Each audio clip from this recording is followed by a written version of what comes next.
앞에 설명들을 전반적으로 이해하기 쉽게 제가 하나의 상황을 설정해서 설명해 드릴게요. 제가 만약에 친구랑 A역 근처에 땡땡 식당을 찾아간다 라고 했을 때 A역을 찾아가는 거는 어렵지 않아요.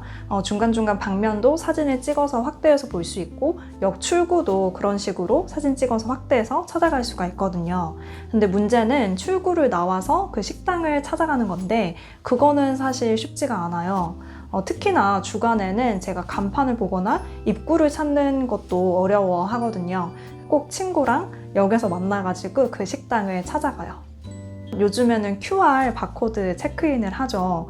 손으로 쓰는 거는 더 어렵고 그나마 제 핸드폰에 있는 거 QR 그거를 켤 수는 있는데 이거 화면에 맞추는 거는 사실 쉽지가 않더라고요. 그래서 그것도 이제 종업원 분이나 아니면 친구 도움으로 이렇게 해서 맞춰서 잘 이렇게 찍는답니다.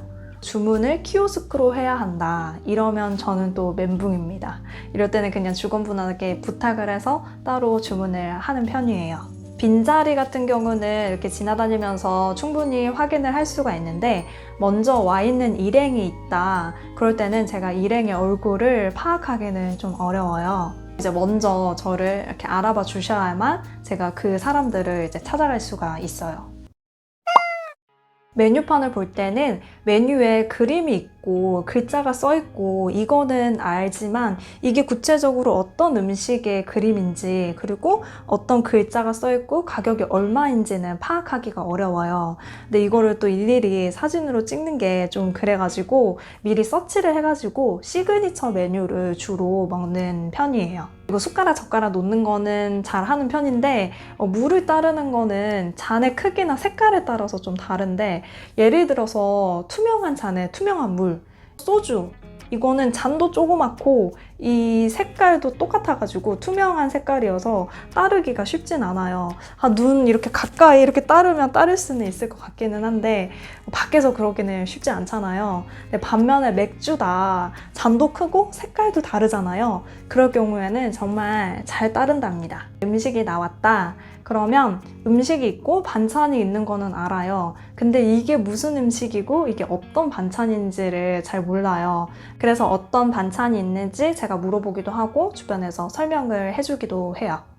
한 그릇 음식을 요즘에는 선호하게 됐어요. 월남쌈, 샤브샤브 이런 것들 나눠 먹는 음식 같은 경우에는 맨날 풀만 집어먹고 있기 때문에 좀 먹기가 불편하다. 예전에는 뷔페, 샐러드바 이런 데도 정말 좋아했어요. 근데 어떤 음식이 놓여있고 이거를 어떻게 펴야 될지도 잘 모르니까 예를 들어 오징어 초무침인데 나는 오징어를 먹고 싶은데 계속 풀만 짓게 되는 거죠. 그래서 그럴 때는 이제 부탁을 해가지고 지인들한테 음식 설명 듣고 먹고 싶은 음식 이거 좀 집어주세요 해서 하면 뷔페 음식도 이제 잘 즐길 수가 있죠.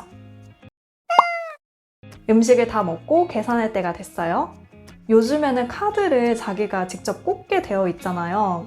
카드에 점자 스티커를 붙여서 어디로 꽂아야 할 그 방향은 표시를 해놨는데 그 꽂는 그 기계의 그 위치를 잘 못 찾겠더라고요. 자주 가는 가게는 여러 번 연습을 하면 또 이제 어렵지 않게 사용할 수는 있어요. 횡단보도 이야기를 잠깐 했었는데 그러면 시각장애인은 어떻게 신호등을 건너냐 이렇게 물어보시는 분도 있을 것 같아요.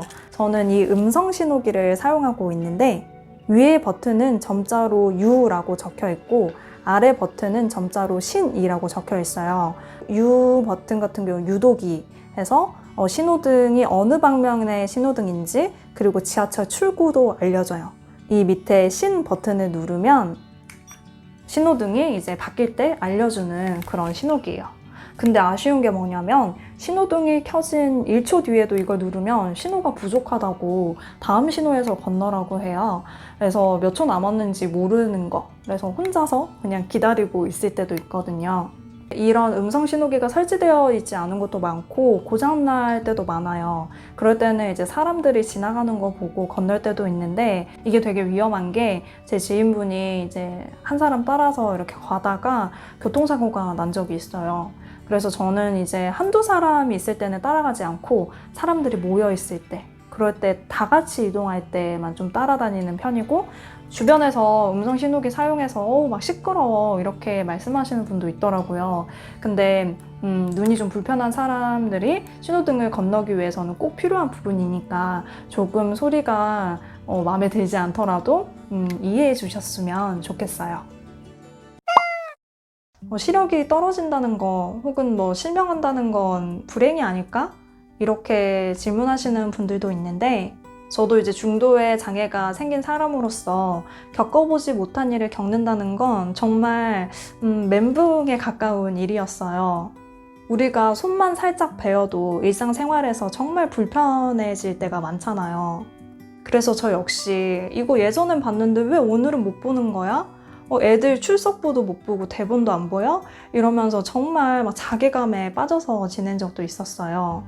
하지만 저의 눈은 어찌됐건 영구적인 상태고 회복이 불가능한 제가 어떻게 통제할 수 없는 환경이잖아요. 그걸 받아들이느냐 받아들이지 못하느냐는 오로지 저의 선택인 거예요. 그래서 저는 예전 영상에서도 말했다시피 계속해서 이 눈으로 살아갈 수 있는 방법을 계속 찾아봤어요. 그랬더니 오히려 정말 다양한 방법들이 있더라고요.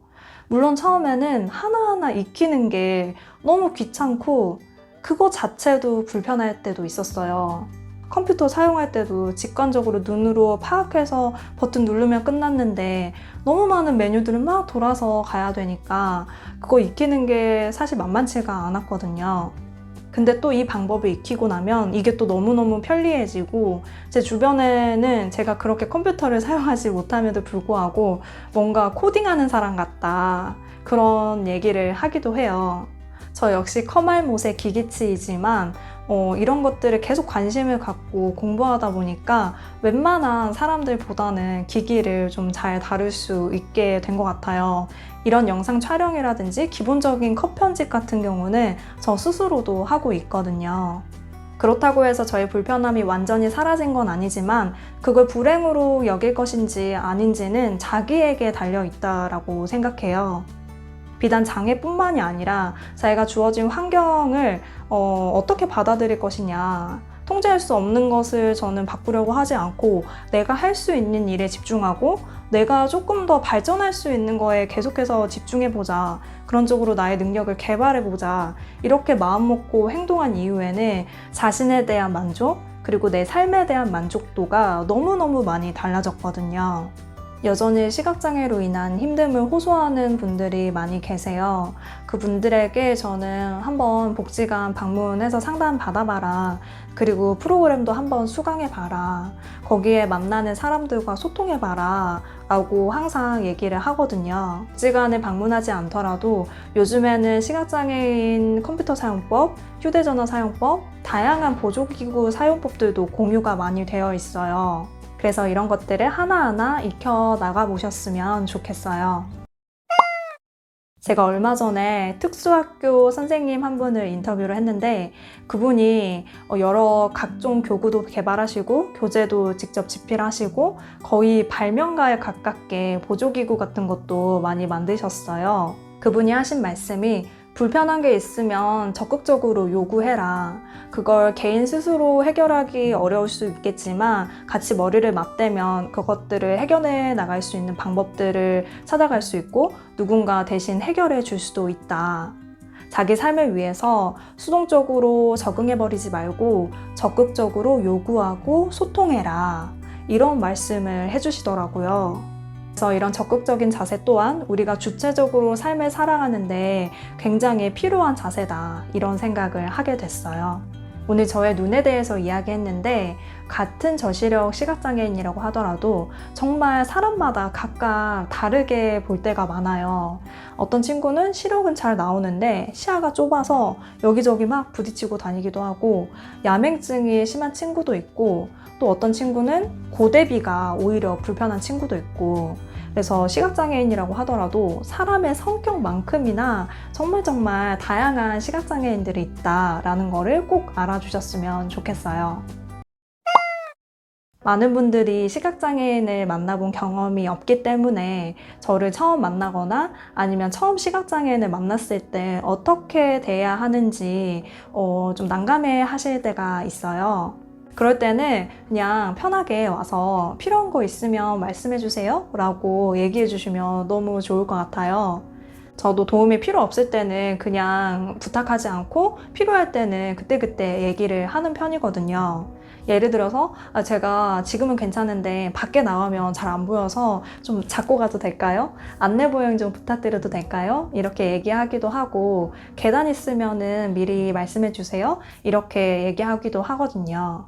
우리가 처음 사람을 만날 때도 어느 정도의 시간을 두고 서로를 알아가고 이해하면서 친해지잖아요. 그래서 저와 같은 시각장애인을 처음 만나게 되더라도 너무 어려워하지 마시고 서로서로 알아가면서 친해질 수 있었으면 좋겠어요. 오늘 이 영상도 여러분과 제가 좀 더 가까워지는 그런 계기가 되었으면 좋겠습니다. 그럼 우린 또 다음 영상에서 함께해요. 안녕!